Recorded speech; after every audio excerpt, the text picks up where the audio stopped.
A very good afternoon. Welcome. This is Younib TV News at 1. My name is Joseph Kamau. Today we've got a lot lined up for you, including President William Ruto's sentiments on the new Contentious Computer Misuse and Cybercrime Amendment Act that he signed and later on was halted by the judiciary. For this and many more, let's first have the highlights.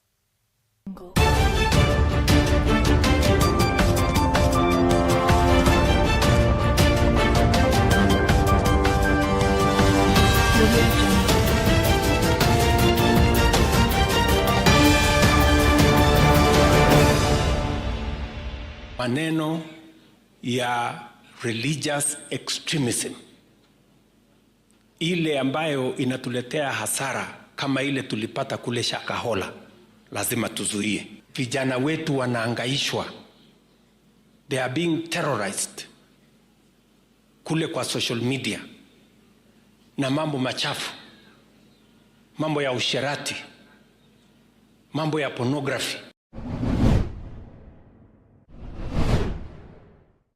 Kemea kama kitu kingine. Paka mwenyewe akaona aibu akajitoa, na tulikuwa tumemtoa tayari. Kama tunataka Kenya yetu iwe Kenya moja. Mumeona hata kwa kifo ya Raila wale wa kabila wamejitokeza na wakasema hatu wamefurahi sana kwamba Raila Odinga amekufa, ashindwe ama asishindwe. God was our first hero, not because he was perfect, but because he showed us what it means to keep going even when life gets tough. You taught us what it means to be loved gently, deeply, and unconditionally. You showed us that true strength is quiet and that kindness is the most powerful legacy a person can leave.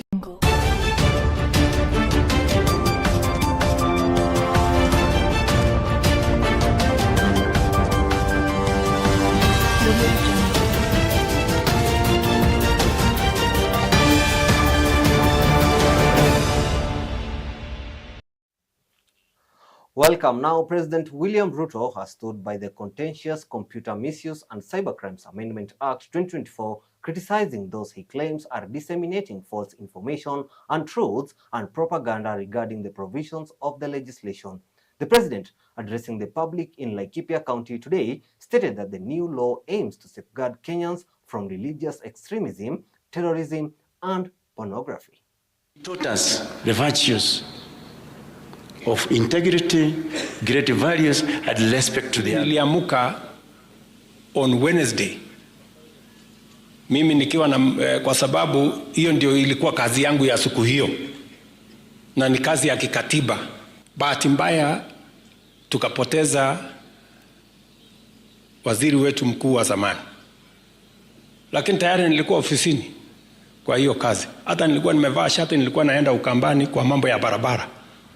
So I was on duty, just like any other citizen. Maneno ya religious extremism, ile ambayo inatuletea hasara kama ile tulipata kule Shakahola, lazima tuzuie. Vijana wetu wanaangaishwa, they are being terrorized kule kwa social media na mambo machafu, mambo ya usherati, mambo ya pornography. Hakuna kitu ya kuficha, hakuna kitu ya giza, hakuna kitu inafanywa usiku. We are doing the right thing for Kenya. We want to protect this nation. Wawachane na porojo, wawache misinformation, wawache disinformation. Let us speak what is right. Provisions of Section 27, which I saw even a judge of the High Court yesterday being misled by the culture of misinformation to suspend, were assented to by President Uhuru Kenyatta in 2018. Tunasikiza saa zingine viongozi wakifanya matamshi ambayo yanaweza kuharibu taifa letu. Biblia inasema kwamba ulimi ni kiumbe kidogo sana, lakini matatizo yake yanaweza kuwa makubwa. Sisi kama jamii ya Wakikuyu, wale wako hapa, we are mixed up here, tuko kabila wengi, lakini wale Wakikuyu wako hapa, I can assure you. Wakati nilifika hapa waliuliza, mzee alipumzika aje? what really happened. Now, the father of the Inspector General of the National Police Service, Douglas Kanja, was interred today in a ceremony that saw the attendance of numerous dignitaries, including President William Ruto. Mzee Weston Kirocho Kanja was remembered as an exceptional individual whose life and contribution impacted many beyond his immediate family. Mzee Kanja died on Tuesday, October 14th, at the age of 85, although news of his death only became public on Monday, the 20th of October. He taught us the virtues of integrity, great values, and respect to the others. Hard work. This is something that he always reminded us. And that's the reason why we are grateful to our dad. He has left a family that is stable, a family that is forward-looking. He taught us great values. He is a strong believer that we should never give up. We should never give up at all. And forward ever, backward never. That is actually what he used to tell me. Even reminding me, even during the very difficult times, he always reminded me that always be forward looking. Don't look back. Keep up. God was our first hero. Not because he was perfect, but because he showed us what it means to keep going even when life gets tough. You taught us what it means to be loved gently, deeply, and unconditionally. You showed us that true strength is quiet and that kindness is the most powerful legacy a person can leave. Forever in our hearts, we will miss you, dear Guka KK. Niko na shukrani nyingi kwake kwa sababu kunipatia kiongozi wa jeshi letu la polisi. Now, on matters politics, the United Democratic Alliance UDA has declared its intention to initiate disciplinary measures against Nyeri Governor Mutahi Kahiga due to his statements regarding the passing of former Premier Raila Odinga. The declaration was issued by UDA chairperson and Embu Governor Cecily Mbarire on Thursday as the party sought to further dissociate itself from the remarks made by Kahiga. Kahiga ignited controversy following comments he made on Tuesday evening, in which he asserted that Raila's death was a blessing for the Mount Kenya region, which he claimed had been neglected since the establishment of the inclusive government of broad-based. Wa serikali waendelee kuleta maendeleo vile wamekuwa kiendelea. Kwa hivyo tuache siasa mbaya, tuunganishe Kenya na tukumbuke kwamba yule alitetea ugatuzi zaidi ya viongozi wote alikuwa Raila Amolo Odinga. And for that reason, we need to respect him in life and also in death. It is not our culture to celebrate even the worst of our enemies' death, if there is such a thing, because we know that life is given by God and life is taken by God, and therefore we cannot have mockery or have jokes around deaths of our fellow human beings. Kemea kama kitu ingine. Paka mwenyewe akaona aibu akajitoa, na tulikuwa tumemtoa tayari kama tunataka Kenya yetu iwe Kenya moja. Mumeona hata kwa kifo ya Raila wale wa kabila wamejitokeza na wakasema hatu wamefurahi sana kwamba Raila Odinga amekufa. Ashindwe ama asishindwe. President William Samoei Ruto to revoke the Elder of the Order of the Golden Heart EGH award conferred upon Governor Mutahi Kahiga. Further, we urge the revocation of his diplomatic passports, as we believe he no longer upholds the value, decorum and dignity expected of leaders. Now, 3 counties in the eastern region of Kenya have collaborated to address the escalating waste problems. Today, Meru, Embu, and Tharaka Nithi counties have signed a memorandum of understanding to implement a coordinated strategy for waste management, transforming waste into a source of revenue. The governor stated that 50% of the waste generated each day is organic and can be transformed into fertilizer, thereby establishing a value chain that provides employment for thousands of young individuals. We import very many tons of fertilizer. We are saying as MET, if we are producing 57% organic as waste, then we already have a solution to what we normally import from outside, that is organic fertilizer for our plants. One of the solutions we're looking at is turning in our waste into what is useful for our agriculture activity. Individually, none of us has enough waste to attract an investor to come and invest in our region or in our counties. But collectively, we have a critical mass of waste that can actually attract an investor. Waste has been seen as a burden. Today, we define it as a resource, a source of energy, innovation, and opportunity. Together, we are building a model of regional cooperation that places our people's health, environmental protection, and economic growth at the center. Well, the story from the Eastern region takes us for a short break. We'll be right back with more.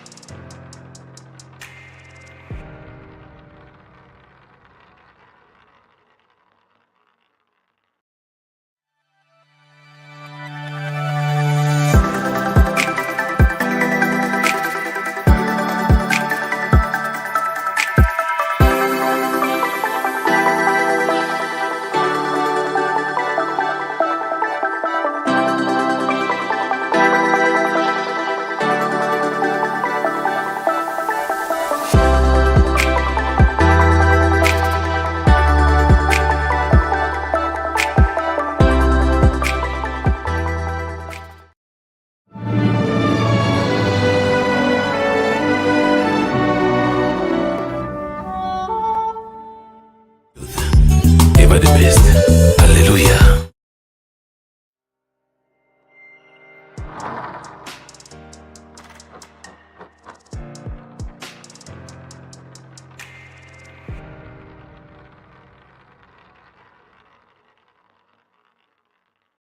Welcome back. Thank you for keeping it Younib TV News at one. Now, investigations into the fire that killed 21 boys at the Hillside Endarasha School in Nyeri County last year has failed to begin as scheduled in a Nyeri court. This is after the police investigation file into the fire was not submitted. The case also failed to get off the ground due to the absence of the prosecution, with parents who attended complaining that they were not informed of the scheduled date for the investigations to begin. We have been able to come today to register our presence in court and to request formally to be made part of the proceedings and to be supplied with all the documents and evidence that the ODPP and the state wishes to rely upon in the inquest, so that the participation of the parents, the participation of the victims' families can be meaningful in this process, that to the end justice might be done. We're wondering why an inquest and why the DCI would not do a conclusive investigation, considering all everything they have at their disposal. The DCI actually had spent almost a month in the school. They've had an year to investigate, to give us a conclusive report, but now they're leading parents to an inquest. Well, to Matters County, a limited number of young individuals have come forward to register as new voters in Elgeyo Marakwet County, with officials from the IEBC having registered 223 new voters since the commencement of the exercise. The IEBC aims to register 60,000 new voters in the county by the conclusion of the initiative. As stated by the voter registration officer for Keyo North constituency, Norbert Mutai, effective strategies have already been implemented to encourage a greater turnout of young people for registration. Kwa sasa katika eneo hili la Keyo North tumeweza tu kuandikisha wapiga kura 39 na maeneo yale mengine kama Marakwet East wameandikisha wapiga kura 135 na Marakwet West wameweza kuandikisha wapiga kura 49 na Keio Kusini hawaandikishi wapiga kura kwa sababu wako na uchaguzi wao ambao unatakana ufanyike tarehe 27 mwezi ujao. So ile challenge ambayo tunapata sana ni vijana hawajitokezi. Sijui kwa sababu wako shuleni ama colleges ama nini, lakini sielewi. Alafu pia hawana, tungependa pia wakuwe na ile moyo wa kuja kujiandikisha ili waweze kupiga kura wakati wa mwaka wa 2027. Today I'm proud, nimeamua kuja mapema. Although nilikuwa nadhani hata watu wako wengi, lakini surprisingly nikafika ni mimi peke yangu. But naimiza vijana mkuje tukue wengi cause hii Kenya ni yetu na tunafaa kuwajibika. I think the main thing ni hawana hiyo like hawajainformiwa more about hawana more information ama hawako aware sana about kukuja kukata kura. On to matters sports now. Hussein Mohamed, the president of the Football Kenya Federation, has called upon football clubs nationwide to establish robust foundations of leadership and integrity in order to draw in sponsors. During his address at the commencement of the 2025 African Football Business Summit in Mombasa, Hussein highlighted the importance of accountability and dedication from the grassroots level to enhance investor confidence. Furthermore, he advocated for cooperation among African nations to address the challenges facing the sport and to elevate football standards throughout the continent. To discuss and deliberate on matters football for the African continent. My message really today is about the investments that we have to make in football for the African continent and for Kenya in particular. My focus as the president of the federation will be to invest in youth football. A lot of focus will go into youth football in the coming days. We are going to invest heavily also in data, analytics, but most importantly, in governance structures. I'm certain that we're going to see over the next couple of years the continued development and growth of the game in Kenya. Between Caribbean and Africa, we have about 79 members in FIFA. And there is no reason why we should not be dominating the global space. And in football, we have to be able to come together as Africans to dominate this space of football. Well, the sports news from Mombasa brings us to the end of our news bulletin here at Younib TV. My name is Joseph Kamau. Don't fail to join us for the 9 p.m. bulletin with Elias Muchina. Have a lovely day ahead.